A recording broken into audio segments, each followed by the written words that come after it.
Alhamdulillah. Baik, insyaallah hari ini kita slow and steady karena suara saya tidak begitu bagus, agak batuk-batuk. Sakit ya Pak, sembuh ya Pak Ustadz. Baik, mari sama-sama kita buka kelas ini dengan niat yang kita bacakan bersama. Bismillahirrahmanirrahim. Nawaitu ta'alluma wa ta'lima wa tadhakkura wa tadhkira wa naf'a wal intifa'a wal ifada wal istifada والحث على تمسك بكتاب الله العزيز وسنة رسوله صلى الله عليه وسلم والدعاء إلى الهدى ودلالة على الخير ابتغاء وجه الله تعالى ورضائه وقربه وثوابه اللهم ارزقنا يا ربي فهم النبيين وحفظ المرسلين وإلهام الملائكة المقربين في عافية يا أرحم الراحمين اللهم إنا نسألك علما لدني والمشرب الصافي الهاني يا وهاب يا غني. Maaf ini AC di sini bisa dimatiin nggak?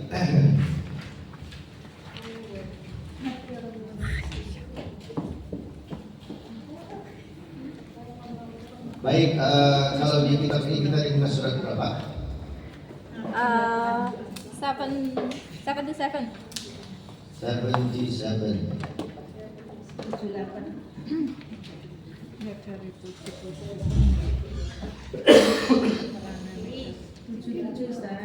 77 di atas doa mengucapkan selamat belayar atau di bawahnya?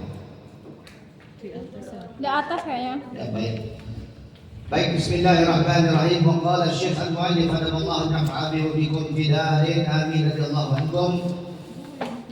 Kita insyaallah akan masuk di dalam doa-doa, dan di antara doa-doa yang akan kita pelajari pada hari ini adalah di muka surat 77 yang di atas doa mengucapkan selamat belayar. Ada nggak bahasa Indonesia belayar?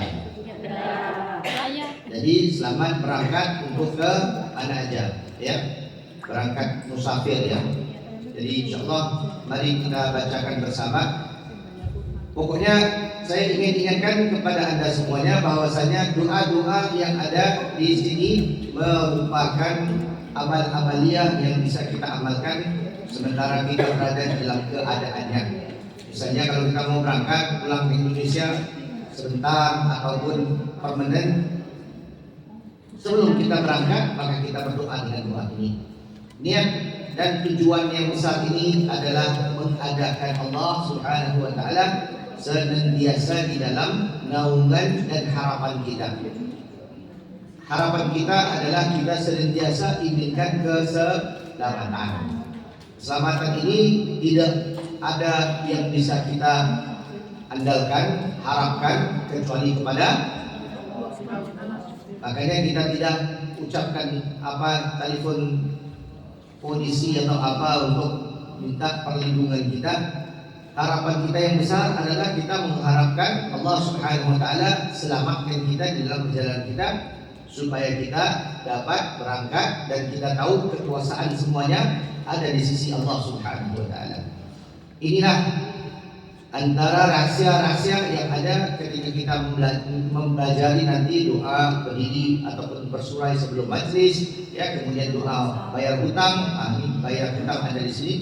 Jadi insyaallah kita akan belajar. Kemudian doa ketika melihat orang terkena musibah, itu semuanya kembali kepada apa yang diajarkan kepada kita di dalam sebuah hadis yang sering saya ingatkan. Ini hari ini ada tes. Saya sering ingatkan kepada Anda semua tentang satu hadis yang berbunyi hadis Jibril. Hadis Jibril ini ketika Nabi Muhammad SAW sedang berbicara dengan sahabat-sahabat, datang seorang yang berpakaian bagus, tidak terlihat di bahunya atau di kepalanya kesan-kesan daripada debu, karena di negeri Arab debunya masya Allah, ya, pasirnya terlampau halus sampai bisa naik kalau ada angin yang kuat. Jadi pastinya akan landingnya di badan dan sebagainya. Jadi melihat kepada, tapi orang ini datang kepada Rasulullah SAW, tidak ada kesan debunya. Kemudian dia duduk di depan Rasulullah SAW. Kemudian dia menanyakan 3 soalan. Ingat nggak hadis? Silentnya, masya Allah. Mbak Sofia tahu tersenyumnya lain. Sofia lagi. 3 soalan yang ditanyakan kepada Nabi Muhammad SAW.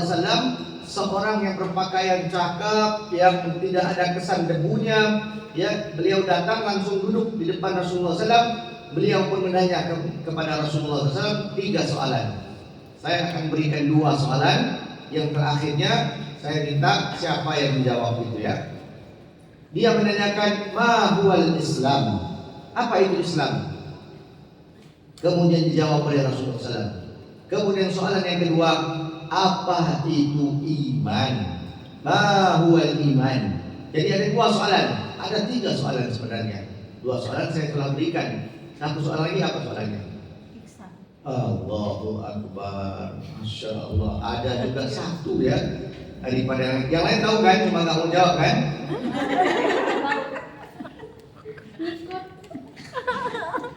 Jadi hafalannya, ini soalan penting. Dijadikan apa yang Anda belajar di mana-mana aja. Apa itu Islam? Jawabannya, apa itu Islam? Masya Allah tahu. Keluarlah jawaban daripada Nabi Muhammad SAW. Islam itu 5 perkara.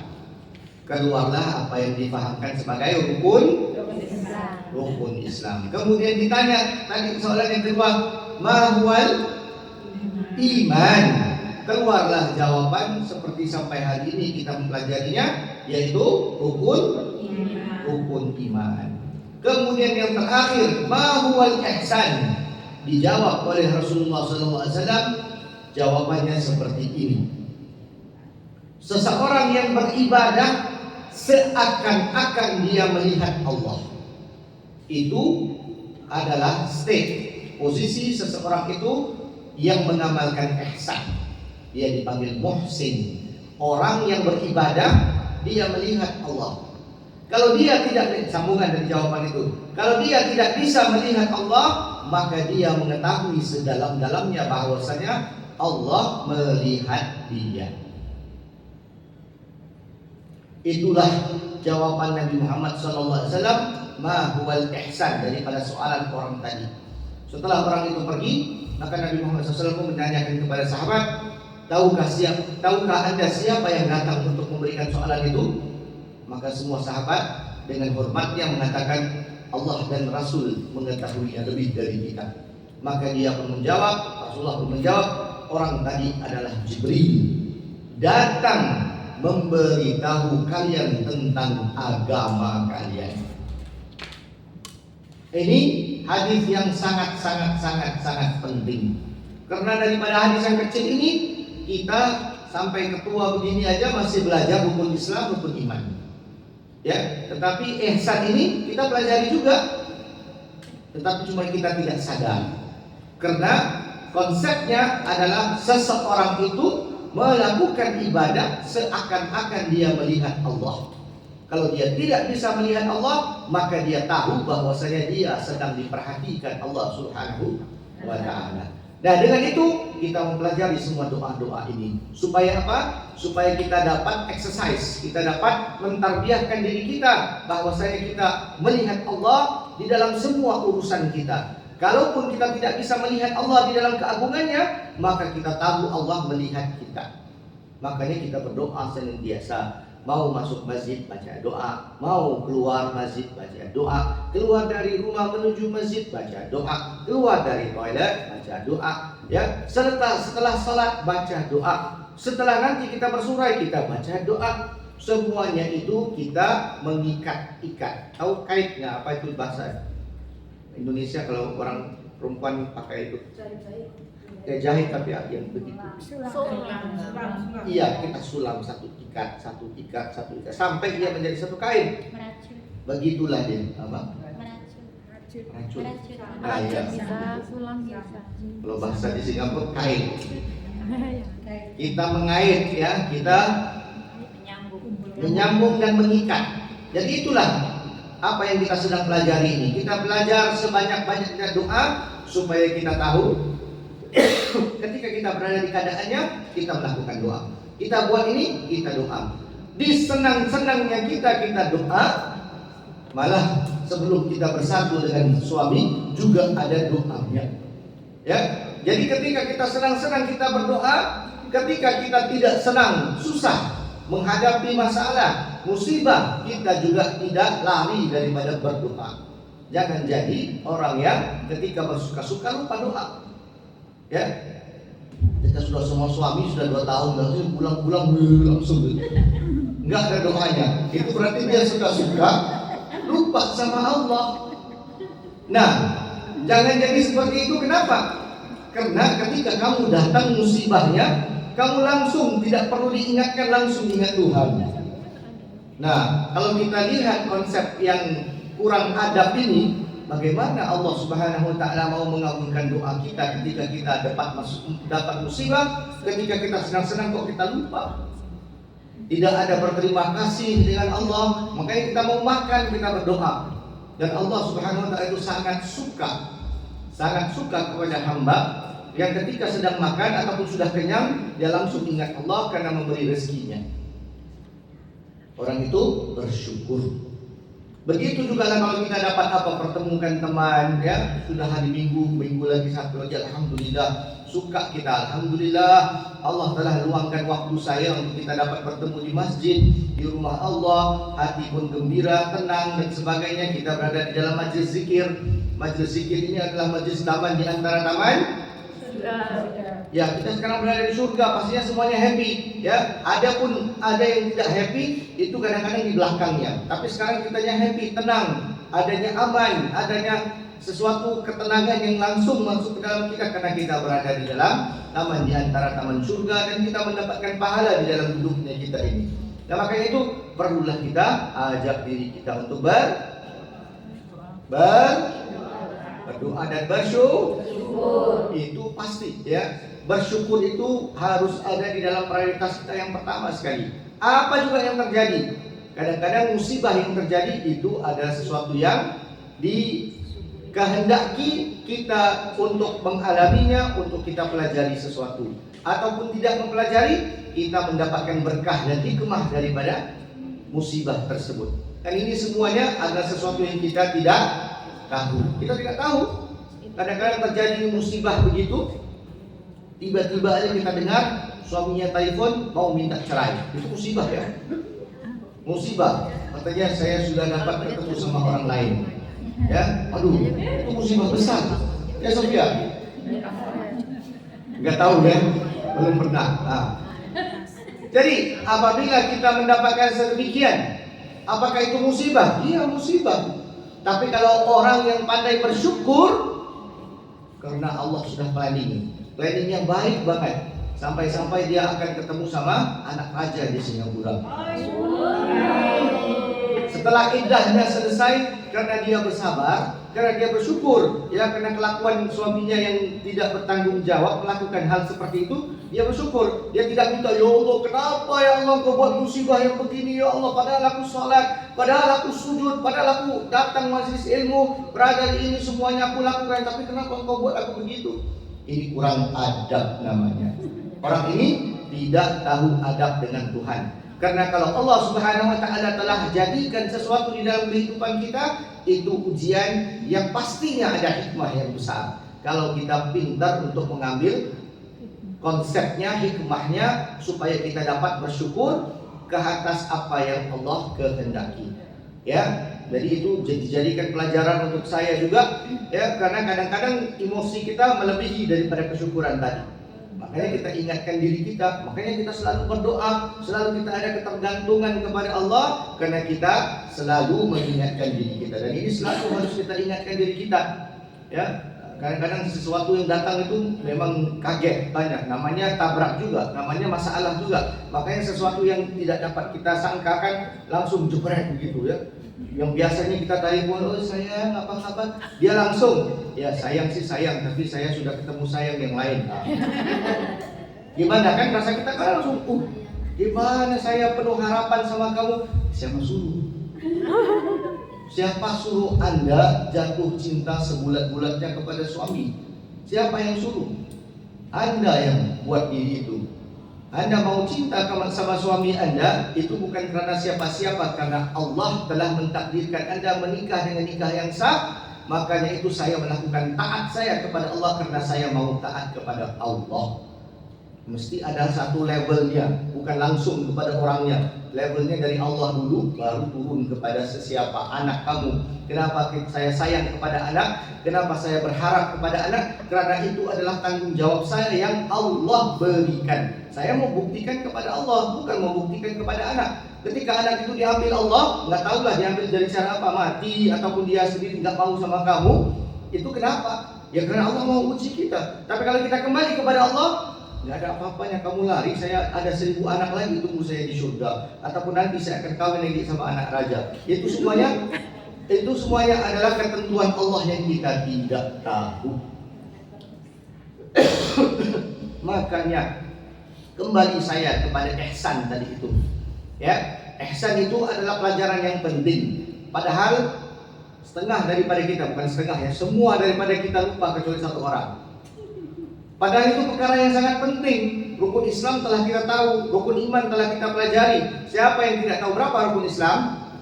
5. Semuanya pasti tahu, dan tahu satu persatu lagi. Kalau Anda tidak ada 5 ini, berarti Anda bukan Islam.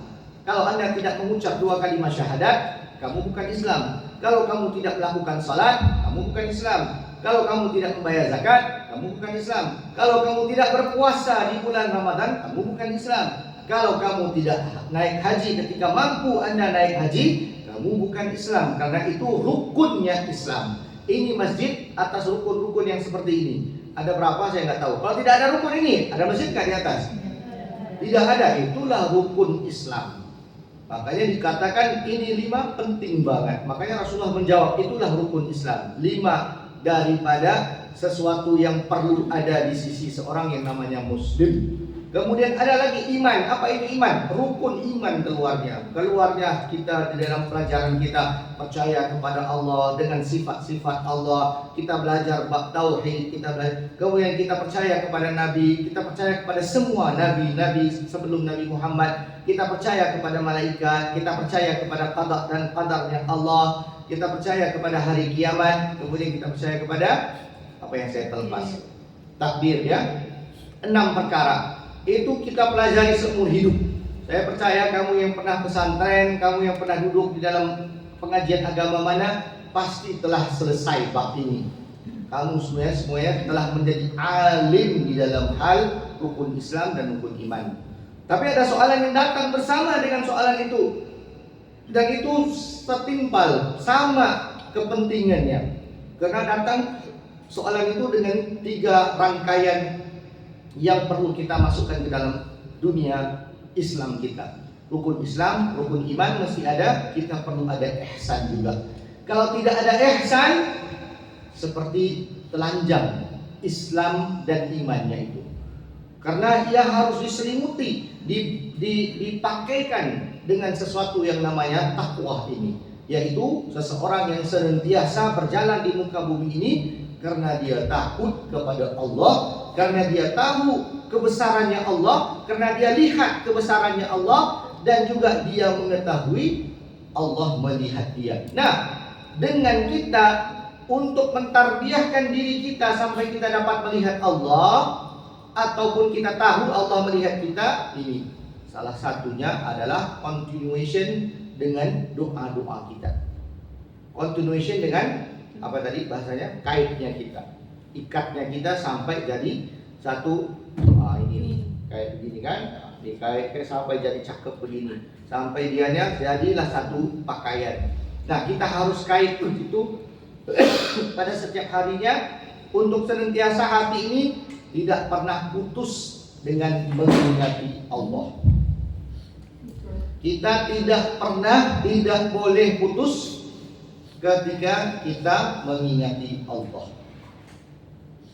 Kalau Anda bisa melakukan ini, tidak ada bolong-bolongnya di dalam kehidupan Anda, yang Anda senantiasa ada keterikatan Anda bersama Allah, Anda telah sukses. Sukses dengan penuh kesuksesan, dengan sesuatu yang Anda confident banget, karena kamu tidak takut dengan siapa, takut dengan apa aja kejadian. Apa aja kejadian, kamu tahu Allah Subhanahu wa taala sayang sama kamu, makanya jadi perkara itu. Seperti mana yang saya katakan tadi, ya, ramai di antara kita seperti itu, ya, termasuk saya barangkali. Kalau istri saya yang telepon, saya jumpa cowok lain ini, saya kaget saya, kok begitu, ya. Tapi kalau orang yang beriman, ada Islamnya, ada ihsannya, dia akan bersyukur. Alhamdulillah, apa agaknya ya Allah inginkan saya untuk adakan setelah ini. Saya serahkan kepada Allah, karena Allah hanya inginkan kebaikan kepada saya. Kalau orang yang tidak beradab, itu dia akan menanyakan, kenapa ya Allah, kenapa kamu buat saya begini ya Allah, padahal saya ini, saya itu ya Allah, saya berikan. Ini ketergantungan yang kurang tahu, dia kurang mengenal Tuhannya. Karena apa? Dari awalnya dia tidak mempraktikkan seperti ini, tidak ada ketergantungan yang sangat, sehingga dia boleh mengatakan seperti itu. Karena kenyataannya Allah tidak ada lawan bagi kita. Kalau kita menanyakan begitu, seolah-olah kita menanyakan Allah, oh kamu kasih saya begini ya, saya harus begitu ya kepada kamu, ya. Sepertinya Allah itu memusuhi kita, makanya jatuhkan musibah kepada kita. Sebenarnya tidak. Allah bukan lawan kita. Kita tidak ada fight dengan Allah, tidak ada setandingnya dengan Allah. Ketika Allah berikan kita musibah, ketika berikan satu ujian, itu merupakan hikmah, merupakan kasih sayang Allah yang perlu kita ikat kuat-kuat. Ini terjadi karena keinginan Allah. Pasti dia inginkan, karena kita tidak tahu ujungnya gimana. Saya pasti semua daripada sini pernah lihat sinetron-sinetron yang ada di Indonesia, apalagi cerita-cerita India, cerita-cerita Bollywood. Kamu lihat bagaimana direktornya itu membuat cerita itu. Dia ketemu, kemudian anaknya hilang, berapa tahun kembali ketemu lagi, kemudian ya Allah, akhir dari cerita itu kamu garuk kepala, ada ya cerita begini ya. Nah, sampai cintanya begitu kuat ya, sampai itu manusia yang buat cerita itu. Allah adalah direktor para direktornya, dan Anda menjalani drama cerita sendiri. Dan direktor ujung-ujungnya pastinya ada kebaikan, karena tidak ada permusuhan di antara kita dengan Allah. Malah Allah itu maha kasih dan kepada kita dan semua urusan kita. Dan itu harus menjadi sangkaan kita paling akhir.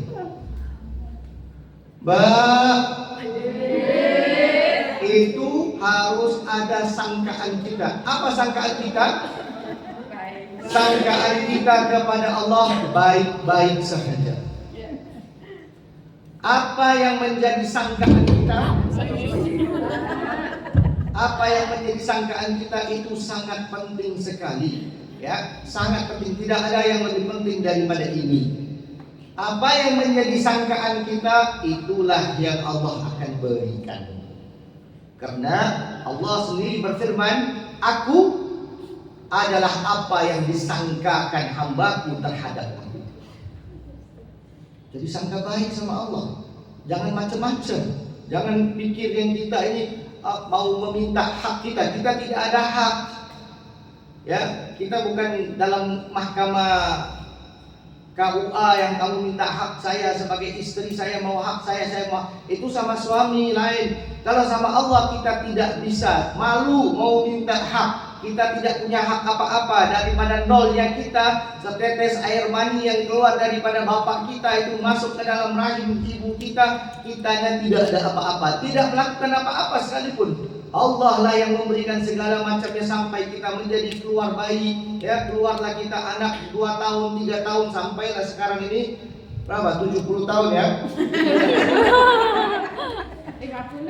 Tidak ada sesiapa dan apa yang memberikan kita kebaikan kecuali Allah daripada setetes mani tadi itu. Sampai sekarang ini. Makanya kita tidak berhak menanyakan sesuatu. Ya Allah, aku sudah puasa. Ya Allah, tidak pernah aku 1 tahun puasa. 30 hari aku puasa. Walaupun aku puasa. Enggak. Ya. Walaupun saya ini gitu sakit, saya berpuasa juga. Saya ini juga. Semuanya saya lakukan karena Engkau. Tapi kenapa kamu buat aku begini? Ya Allah, ya udah begitu. Perkataannya jelek sudah. Hati orang ini udah dirusakkan bersama dengan dia, kacau lah. Kalau dia sudah bisa ngomong begini, berarti dia tidak ada sangka baik dengan Allah. Makanya saya perhatikan, ambil perhatian Anda, sangat penting untuk kita adakan sangka baik. Sangka baik. Itu ikat kuat-kuat di dalam hati kita. Terjadi apa-apa, sangka baik dahulu. Apa aja yang kita dengarkan dari telepon atau dari apa, sesuatu musibah di depan kita, sangka baik kepada Allah. Ya, sangka baik kepada Allah, lalu mohonlah kepada Allah perlindungannya. Ya Allah, terjadi begini, Engkau Maha mengetahui tentang kenapa ia terjadi begini. Aku mohon keselamatan, aku mohon sesuatu yang baik datang daripada apa yang terjadi ini. Nah, itu yang perlu kita keluarkan. Itu santai, Mbak. Ini akan keluar secara otomatis. Kalau kita senantiasa ikat dengan Allah, apabila terjadi musibah begitu, otomatis keluarnya begitu.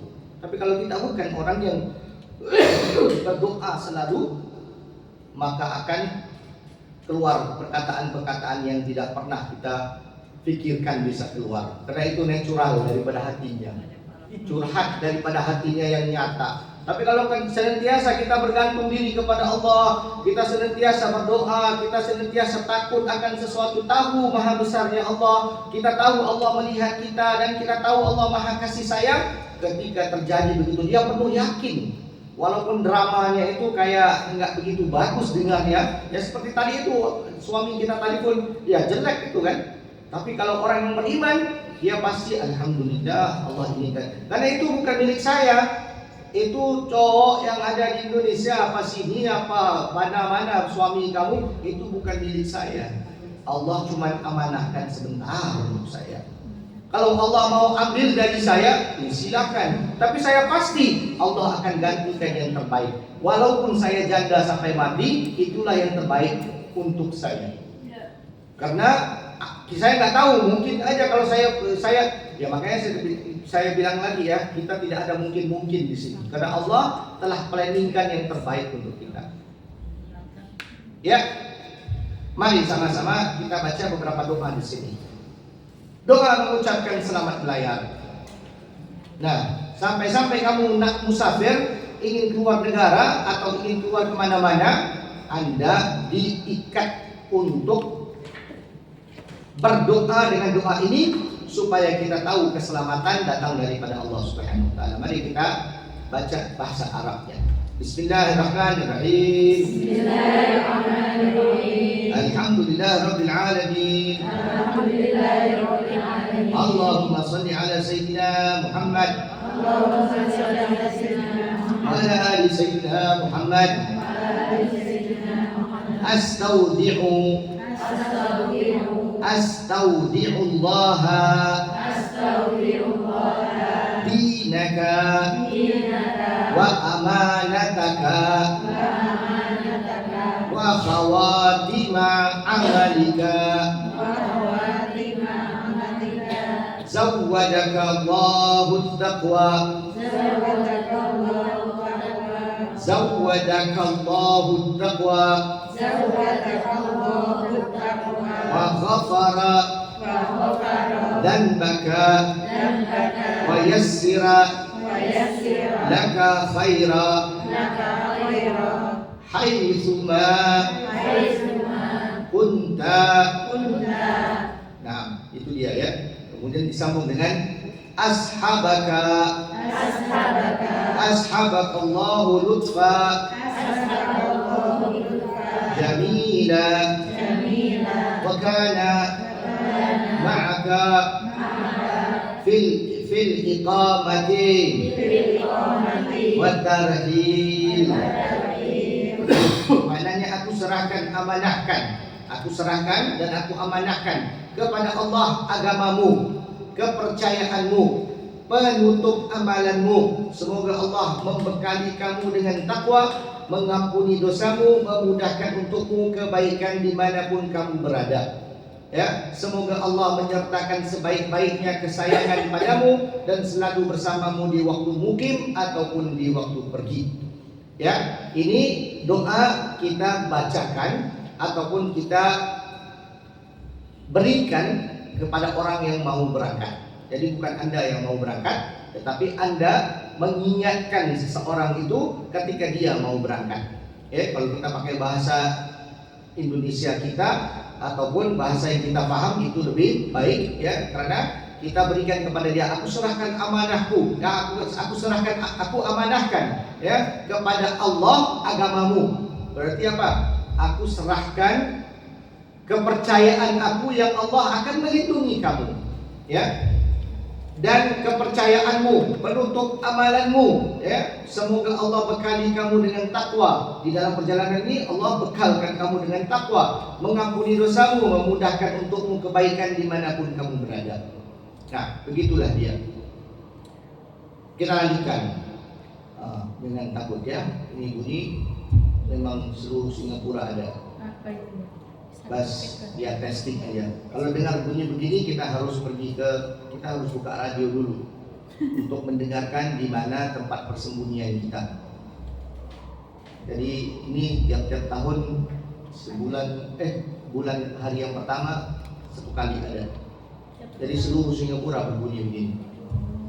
Jadi kalau ada perangan atau tsunami atau apa ya bunyi begini, kita harus dengarkan radio untuk kita pergi ke tempat selamat. Ya. Nanti ada 2-3 bunyi biasanya. Ini stop begini, nanti ada bunyi satu lagi. Jadi dua-dua bunyi itu ada tanda-tanda yang berbeda.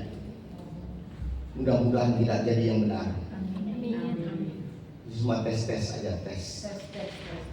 Baik, doa berdiri ataupun bersurai daripada majelis ya. Kita akan baca doa ini karena ini yang pernah diajarkan oleh Rasulullah SAW di dalam sebuah hadis. Rasulullah bersabda, barang siapa yang duduk di suatu majelis dan terlalu banyak perbualan kosong, yaitu ngomong-ngomong kosong, ya, ngobrol, ya. Lalu sebelum berdiri daripada majelis tersebut, orang itu membaca doa ini, maka Allah akan mengampuni dosanya di dalam majelis tersebut.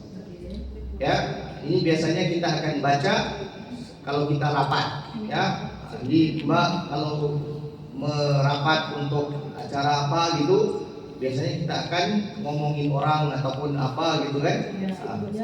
Untuk diampunkan dosa kita, maka terbaik bagi kita untuk membaca doa ini. Mari kita baca. Subhanaka Allahumma bihamdika Ashhadu an la ilaha illa anta Astaghfiruka wa atubu ilaika. Maka Allah akan mengampuni dosa-dosa orang tersebut di dalam majelis tersebut. Ini gampang sekali dihafal, maka dihafalkan kalau bisa. kemudian dijadikan kebiasaan ya. Sebelum kita bersurai daripada majlis rapat ini, mesyuarat ini, kita baca tasbih kafarah ini. Ya, biasanya disebut sebagai tasbih kafarah. Apa itu? Subhanaka Allahumma bihamdika asyhadu an la ilaha illa anta astaghfiruka wa atubu ilaik. Ya, itu dia. Dan juga bisa aja disambung dengan doa ini. Subhana rabbika rabbil izzati amma yasifun wassalamun ala mursalina walhamdulillahi rabbil alamin. Dengan itu kita tutup majelis. Baik ya. Saya tutup di sini atau kita berhenti di sini. Insyaallah minggu 2 hadapan kita akan sambung dengan doa bayar hutang. Ini doa penting ya. Siapa yang banyak hutang bisa aja amalkan doa yang kita pelajari di sini nanti, karena di sini sabdanya Sayyidina Ali katanya, kalaupun hutang Anda sebesar gunung akan dilunasi oleh Allah Subhanahu wa taala kalau Anda mengamalkan doa ini. Insyaallah itu minggu hadapan ya. Jadi sahabat-sahabat dahulu jangan bayar hutangnya dulu, kita baca doa. Baik, saya buka kepada soalan. Apa aja soalan yang Anda mau soalkan? Pertama sekali saya khususkan kepada soalan-soalan yang berkaitan dengan Ramadan. Jikalau ada ya, jikalau ada soalan tentang Ramadan ataupun tentang sholat ataupun tentang sholat tarawih, soalan agama ya. Jangan soalan yang apa kamu mau minta izin majikan kamu, itu bukan urusan saya. Oke, silakan. Silakan. Kalau sudah tanggal 15 ini apa sudah nggak boleh puasa sunnah? Baik, bagus ya. Soalan yang sangat relevan dan selalu kita dengarkan ya. Setelah tanggal nisfu Sya'ban, pertengahan Sya'ban, semua orang yang tidak biasa berpuasa Isnin, Kamis ataupun puasa Daud itu jangan berpuasa untuk keluarkan diri mereka daripada syaknya. Daripada syak telah masuk bulan Ramadan. Jadi kalau Anda memang biasa berpuasa, teruskan. Isnin, Kamis selalu berpuasa, teruskan. Sebelum Sya'ban jangan itu mau mula, enggak ada. Kalau itu ya berdosa, itu makruh namanya. Ya, kalau Anda puasa juga itu yang paling kerasnya untuk tidak berpuasa adalah hari terakhirnya Sya'ban. Ya, itu karena mau keluarkan diri Anda daripada Anda tersalah puasa. Karena niat Anda penting. Kalau Anda niat untuk puasa apa yang kamu puasa, tetapi telah masuk Ramadan, ya kamu hutang 1 hari Ramadan. Itu yang dikhawatiri. Pokoknya ini semuanya adalah sebab berjaga-jaga. Ya, jadi sekali lagi kalau Anda memang orang yang senantiasa berpuasa Isnin, Kamis, lanjutkan sampai ujungnya Ramadan. Ujungnya Sya'ban. Kalau kamu tidak pernah berpuasa, ya, dan apalagi kalau kamu beda lagi kalau kamu mau bayar hutang. Kalau kamu puasa tahun lepas belum selesai lagi, itu 16, 17, 18 masih lagi boleh untuk Anda membayar hutang. Karena itu wajib. Apabila kamu tidak berpuasa sedangkan kamu berhutang puasa tahun yang lepas, masuk tahun yang baru, Ramadan yang baru, kamu masih belum bayar 3 hari, itu naik 6 hari bersama dengan fidyah nanti.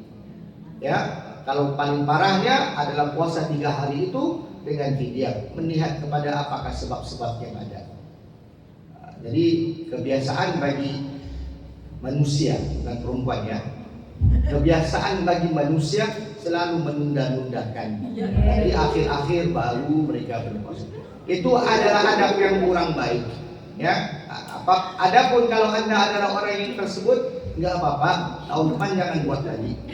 Ya, tahun depan ketika kamu head di bulan Ramadan tahun itu, ya jangan kamu langsung aja. Syawalnya itu kan bisa Anda puasa sunnah. Ya, diikuti barengkan sama niat qadha Anda.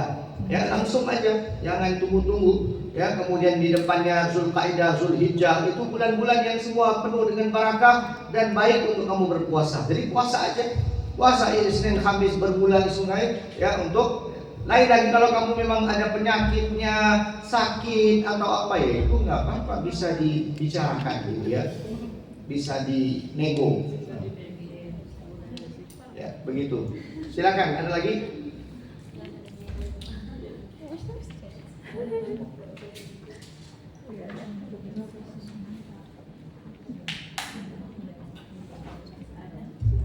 Silakan. Ini waktunya. Kalau Anda ada punya soalan, punya pertanyaan di dalam agama, iya. Silakan, saya lihat tangannya aja. Keluarkan suaranya. Apabila kita lagi puasa mencicipi makanan, apakah batal atau tidak? Nah, ya, apabila Anda berpuasa, ya, pahamkan kaidah ini ya, pahamkan resep ini ya. Apabila Anda merasa sesuatu, telah merasakan manis, masam atau masin, ya, langsung dibuangkan aja. Hui, ya, begitu. Keluarkan semuanya. Kemudian komor-komor itu tidak ada, yakni hukumnya makruh. Apalagi kalau kamu memang tukang masak, maka itu menjadi sesuatu yang diperbolehkan. Tetapi jikalau Anda merasakan langsung Anda telan, itu batal.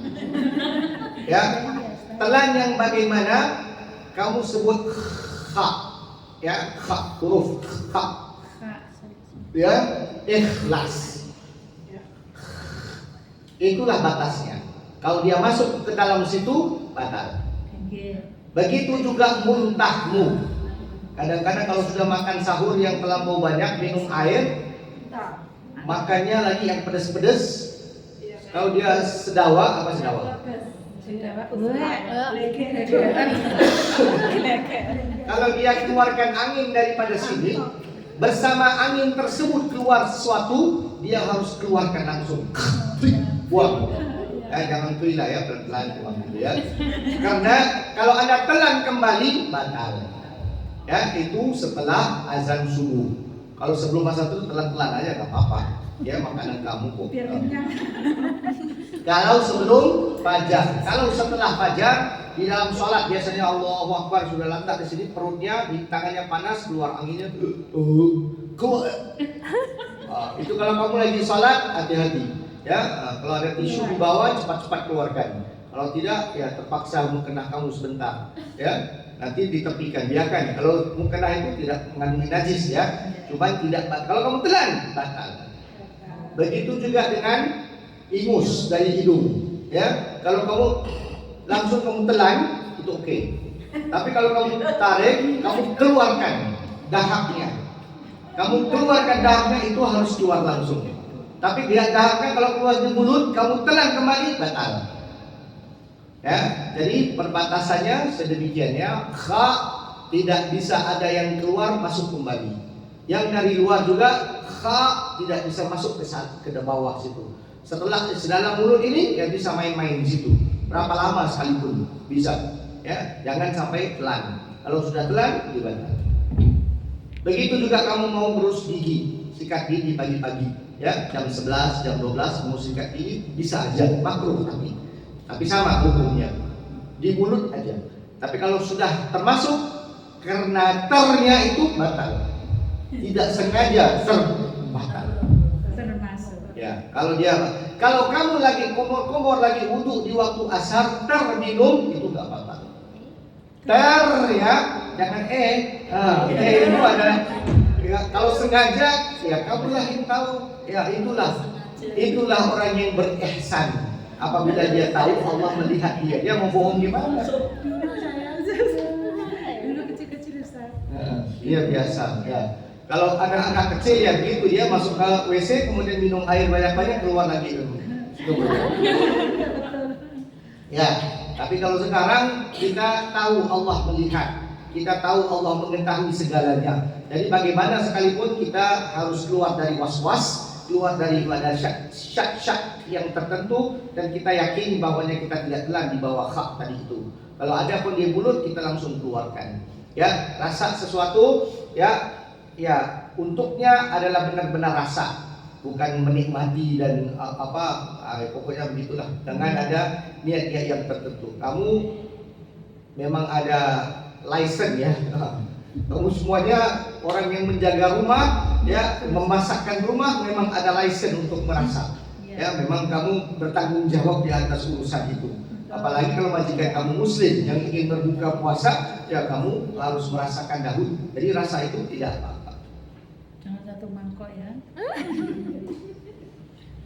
Baik, soalan terakhir. Baru saya tutup, insyaallah. Bismillah. Seandainya kita lupa, kalau kita itu puasa, tapi tiba-tiba makan gitu, itu gimana? Baik ya, jadi semua yang Anda terlupa ketika makan itu rezeki Anda. Ketika Anda ingat, keluarkan apa yang ada di mulut aja. Ya, begitu juga kalau Anda bersahur kemudian tidak sadar, ya, nggak tahu bagaimana karena mungkin ini di hari 20 ke atas ya biasanya sudah terbiasa sampai. Kalau hari pertama biasanya kita selalu melihat waktu dan Singapura kita tidak bisa lari kan, handphonenya waktunya tepat sekali ya, tidak pernah, jarang sekali terjadinya sesuatu yang salah melainkan HP kamu memang jadul ya. Jadi memang biasanya HP jam ya, jam-jam di dinding biasanya tepat ya. Jadi kita lagi ada radio di Singapura. Kalau kamu menggunakan radio di sini di HP Anda yang biasa pakai ada apa saya lupa ininya, apps-nya, media apa itu. FM. Media talk ya. Kalau Anda gunakan HP di sini biasanya dia itu 15 sampai 10 saat detik lambat ya. Jadi kan kamu makan, kamu harus berhenti sebelum waktunya itu sedikit. Kalau kamu gunakan HP untuk dengar radio. Tapi kalau kamu gunakan waktu yang ada di HP kamu itu tepat sekali. Jadi kalau kamu sudah ada jadwalnya, kamu lihat itu jam 6 misalnya, ya jam 5:59 sudah kamu berhenti betul-betul. Ada bedanya di antara imsak. Imsak itu 10 menit sebelum, itu sunnah untuk kamu berhenti. Tapi di waktu 5 menit sebelum subuh masih bisa makan lagi. 1 menit bisa subuh. Sebelum kamu mendengarkan azannya itu masih kamu bisa makan. Kalaupun kamu bangun subuh jam 6, kamu bangun dan baru mau siapkan makan, itu sudah 5:55. Ada 5 menit aja, dimakan aja.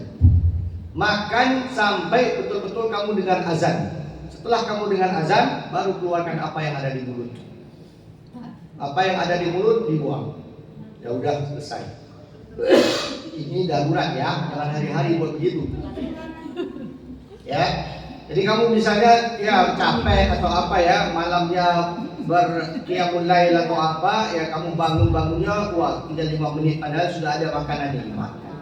Jangan tinggalkan makan, paling tidak makan kurma atau makan apa punya aja seperti biasa, telan cepat-cepat, kemudian minum air. Kemudian Anda dengar azan, mulutnya masih ada air lagi, buang aja apa yang ada di mulut.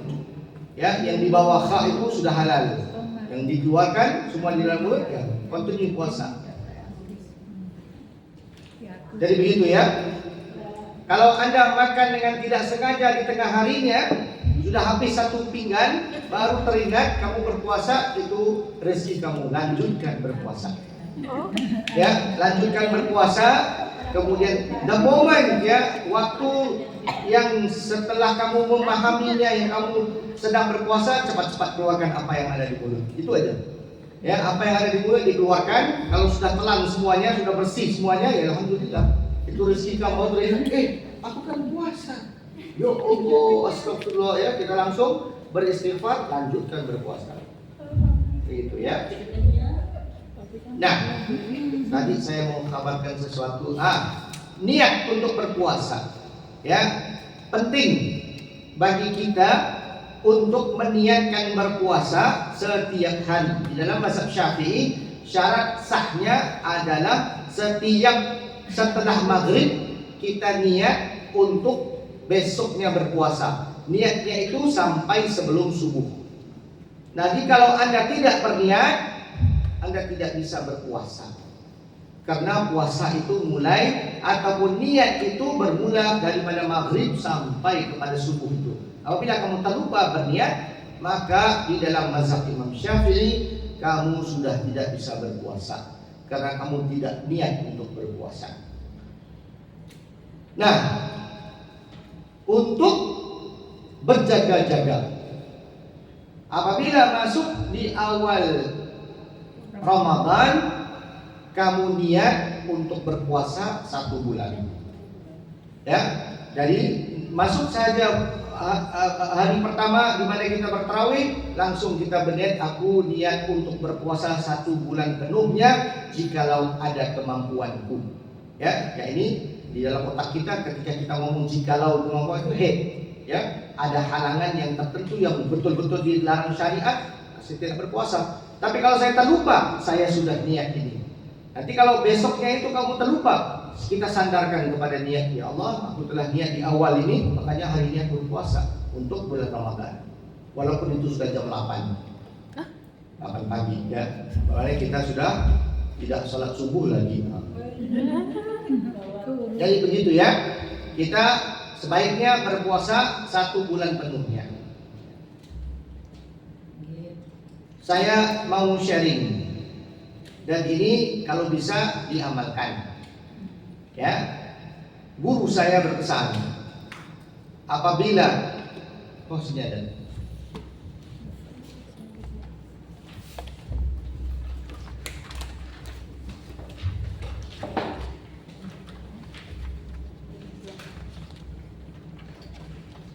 Nah, kita buka muka surat 325. Ini penting ya. Dan ini akan terjadi, makanya saya baca sebentar ya. Faidah. Bukan ini ya. 25 faidah. Bukan sebentar ya. Bukan. Jadi faidah. Ini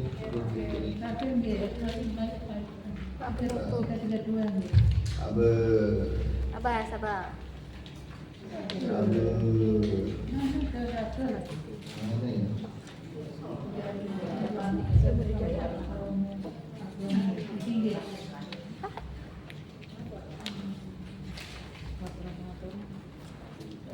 Ah, 313 nomornya pun bagus itu. Nomor 313.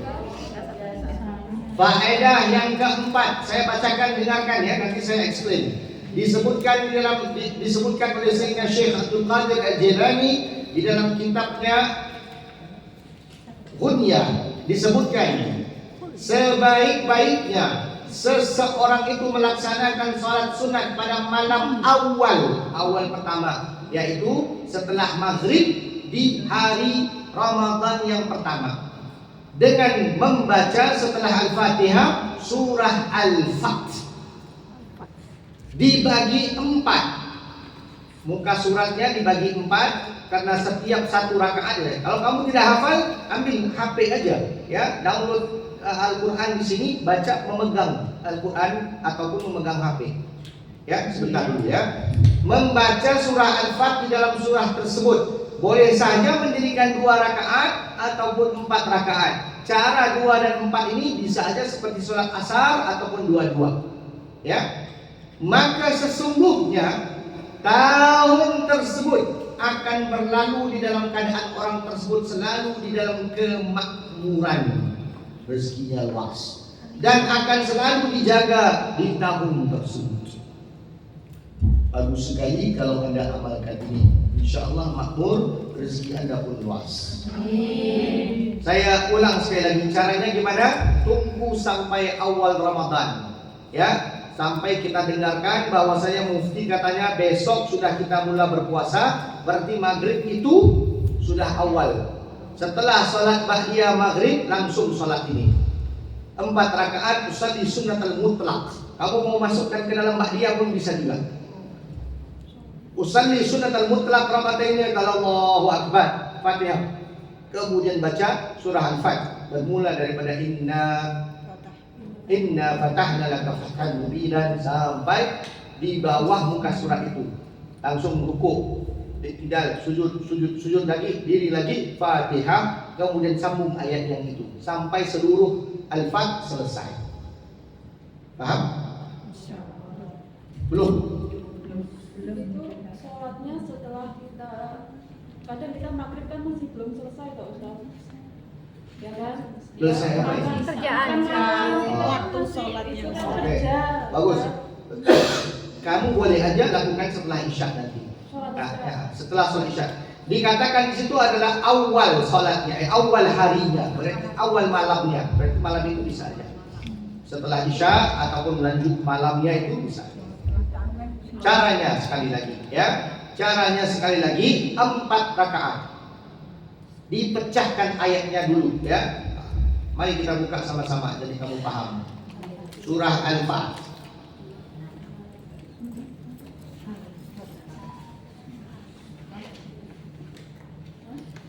Surah Al-Fat itu ada 29 ayat, ya. Dan itu ada di muka surat 511.